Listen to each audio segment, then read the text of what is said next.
Je mange quoi ce soir? Alors en fait, on a toutes et tous régulièrement cette question en tête le soir et c'est pour ça qu'aujourd'hui, on va parler de batch cooking et de meal prep sur la chaîne. Alors déjà, c'est quoi le batch cooking? C'est quoi le meal prep? En vrai, tu as déjà dû en entendre parler, mais bon. C'est le fait que tu vas cuisiner par tranche. Enfin, je m'explique. C'est regrouper un ensemble d'actions pour optimiser ton temps.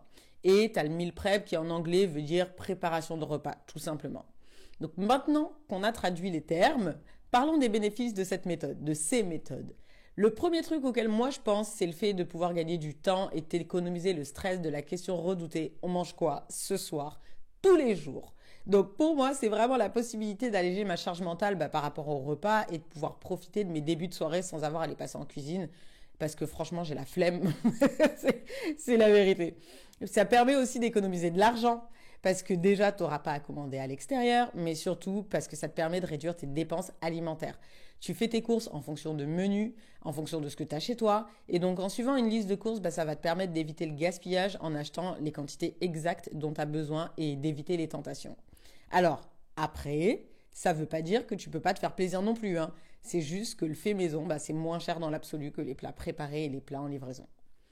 Le meal prep, ça te permet aussi de découvrir de nouvelles recettes, de manger plus équilibré ou de suivre ton régime alimentaire quel qu'il soit. Je parle pas forcément dans le sens régime, mais potentiellement un régime anti-inflammatoire, anti-gluten, sans sucre, sans trop de gras, bref, t'as saisi. Donc le fait de cuisiner à l'avance, ça va te permettre d'éviter en gros de manger toujours la même chose. Tu sais, ces 3 plats que tu fais tourner sur la semaine parce que tu as la flemme ou de te rabattre comme moi sur des sachets de nouilles déshydratées ou les pâtes bolo, bref. Et tu sors de tes habitudes et tu vas faire varier les saveurs et les goûts et ça rend ta semaine alimentaire plus intéressante. Et en vrai, moi je trouve ça assez fun de se dire que tu peux fonctionner par semaine aussi. Par exemple, une semaine, tu peux te dire que tu as envie de manger de la nourriture asiatique, la semaine suivante de la nourriture africaine ou du Maghreb, ou une semaine végétarienne, une semaine spéciale plat français, bref, un peu comme un dîner presque parfait en gros.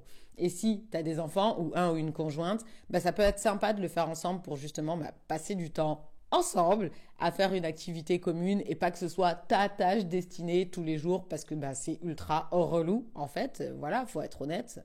Et le meal prep, en vrai, c'est pas forcément chiant, c'est pas forcément de préparer le même plat à manger le midi et le soir tous les jours pendant une semaine. Parce que en optimisant tes tâches, ça te permet de préparer plusieurs plats différents dans le même laps de temps. Et donc ça nous amène aux étapes du batch cooking. Donc pour optimiser, il faut regrouper de façon générale les tâches similaires ensemble et d'optimiser les cuissons en fonction des aliments. Tu as une des méthodes, donc c'est de laver tous tes légumes ensemble, puis couper tous tes légumes, éplucher tous tes légumes. Et j'avoue, clairement, c'est des tâches rébarbatives, c'est clair, je ne vais pas te mentir, mais ça te fait gagner un temps précieux. Pour les cuissons, si tu as des plats qui prennent plus de temps que d'autres parce qu'ils doivent mijoter ou cuire au four, moi ce que je fais personnellement, c'est que je vais commencer par ceux-là avant de m'attaquer à tous ceux qui peuvent être faits en même temps. Ça va te permettre de mutualiser les méthodes de cuisson et de pouvoir faire une rotation sur tes feux et ton four. En commençant par ce qui prend le plus de temps, ça te permet pendant la cuisson de te centrer sur la préparation des autres. Et moi, ça c'est la méthode que je choisis en fonction des idées et des plats. Donc moi, je procède pas par type de tâche, genre couper tout d'un coup, laver tout d'un coup, etc. Mais plus par type de plat et de longueur de cuisson. Après, tu vas pouvoir prévoir tous les types de repas, du petit déjeuner au dîner, en passant par la préparation du goûter ou des snacks si tu as tendance à avoir faim pendant l'après-midi ou la matinée. Et plutôt que de te ruiner en chocolat comme moi, tu peux préparer des roses des sables ou du porridge par exemple. C'est ce que je fais dans cette vidéo. Et en gros, le batch cooking, ça te donne des solutions d'optimisation et toi, tu vas faire en fonction de ce qui est plus simple pour toi et qui te permet de gagner du temps parce que le but finalement, c'est de gagner du temps sur ta semaine et sur la journée de préparation aussi. Et ce qui est possible aussi, c'est de décider de ne pas faire de plat, mais de cuire tous les aliments et de décider de les assembler au moment du repas dans ton assiette. Ce qui revient à la rigueur à prévoir une sauce ou deux, tes féculents, tes légumes, tes viandes ou poissons si t'en manges et à les conserver séparément.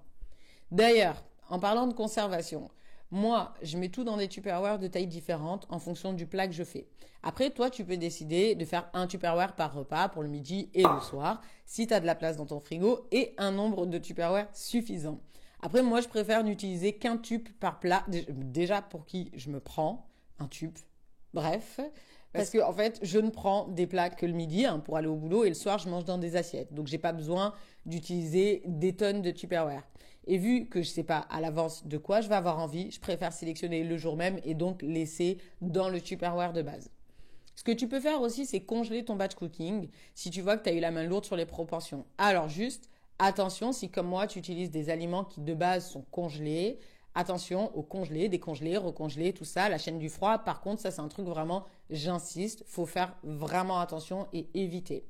Par contre, si tu congèles parce que tu as eu la main trop lourde et que tu n'as pas énormément de place dans ton congélateur, plutôt que d'utiliser des Tupperware, tu peux utiliser les sachets de conservation. Tu mets tout dedans, tu fais un nœud, tu le places là où tu as de la place dans ton congélateur, ça va prendre la forme et toi au moins tu optimises l'espace. Maintenant, on va parler des points négatifs. Parce que c'est bien et tout, hein, clairement, moi je suis une grosse adepte, mais il faut dire la vérité quand même. Du coup, j'ai identifié 5 points négatifs. Le premier, c'est que très clairement, si tu as des week-ends chargés ou que le week-end t'es pas chez toi généralement, ça va être plus compliqué de faire ton batch cooking. Après, c'est une organisation à avoir, ça se fait vraiment. Le second point négatif, c'est que selon ce que tu décides de faire comme type de plat, ça peut te prendre 3-4 heures. Et ça, c'est relou. Donc, si tu n'as pas envie de passer la moitié de ta journée en cuisine, il va falloir identifier des plats qui prennent moins de temps. Le troisième point négatif, si tu n'aimes pas cuisiner, ça va être pénible de passer du temps à faire un truc qui te saoule. Mais, je dis bien mais, pense au temps économisé sur ta semaine à ne pas penser à un truc qui te gonfle tous les soirs. Ouais, c'est plutôt pas mal quand même, vu comme ça. Et le quatrième point, c'est les idées. Alors, les idées de recettes. Déjà, on en a déjà parlé dans ma vidéo sur comment économiser de l'argent sur ses courses, hein, donc je te mets le lien là-haut. Il existe des sites qui te proposent des recettes en fonction de ce que tu as déjà chez toi, comme Supercook, c'est ce que je te disais dans cette vidéo. Mais après, le but quand tu fais un batch cooking, c'est de faire des courses avant. Donc mon conseil, c'est de réfléchir à un thème parce que c'est plus fun et c'est plus facile comme ça. Et je sais pas, admettons, tu te lances dans une semaine de cuisine coréenne. Oui, alors je suis biaisée par les séries que je regarde, je sais. Mais une fois ton thème défini, tu vas chercher des recettes en fonction de la période. Genre, c'est l'hiver, tu as envie de manger des soupes. Tu peux prévoir 2 soupes différentes avec du riz à côté, par exemple. Et 3 plats assez simples avec des ingrédients qui sont faciles à trouver. Et Google, c'est une mine d'or de recettes de cuisine. YouTube aussi, d'ailleurs. Il y a énormément de YouTubeuses qui te proposent des idées de repas. Et évidemment, les livres de cuisine à l'ancienne, hein, t'as vu. Moi, j'ai plein de livres de cuisine et franchement, ça m'aide grave dans mes choix de recettes. Et le 5e point négatif, le dernier, hein, c'est la nécessité d'utiliser plusieurs méthodes de cuisson selon les plats que tu fais.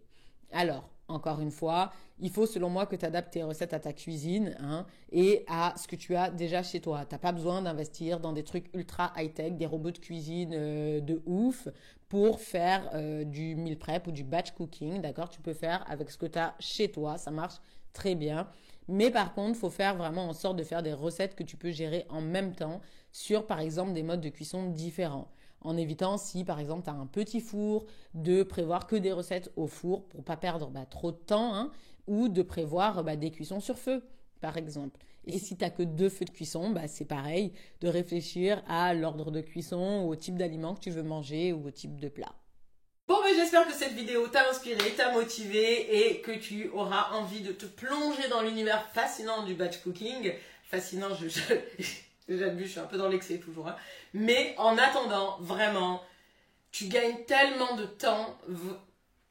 Je ne saurais insister sur la notion de temps gagné parce que oui, tu as l'impression de perdre un peu de temps le dimanche si tu fais ça le dimanche parce que ça te prend entre 2 et 4 heures. Ça dépend de la complexité des plats et du nombre de plats que tu fais.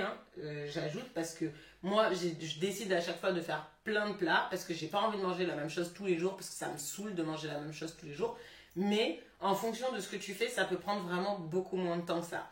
Et surtout, mais quelle charge mentale enlevée de pas avoir ce truc de « Ah putain, il est 21h, j'ai pas mangé, j'ai la flemme, viens, je me fais un paquet de nouilles chinoises. » J'adore les nouilles chinoises. Mais quand même, c'est toujours mieux de manger des choses saines et que tu as pris le temps de cuisiner, dans lequel tu as mis tout ton amour. Enfin voilà, je divague, j'ai très faim. Je vais aller manger mon poisson parce qu'il a l'air... Et ce petit poisson au four là, avec des tranches de citron et du persil. C'est trop. Bref, on se retrouve bientôt pour une nouvelle vidéo sur la chaîne de l'art de vivre à la trentaine. Moi c'est Mariama et moi je vais me tailler manger mon plat. Salut!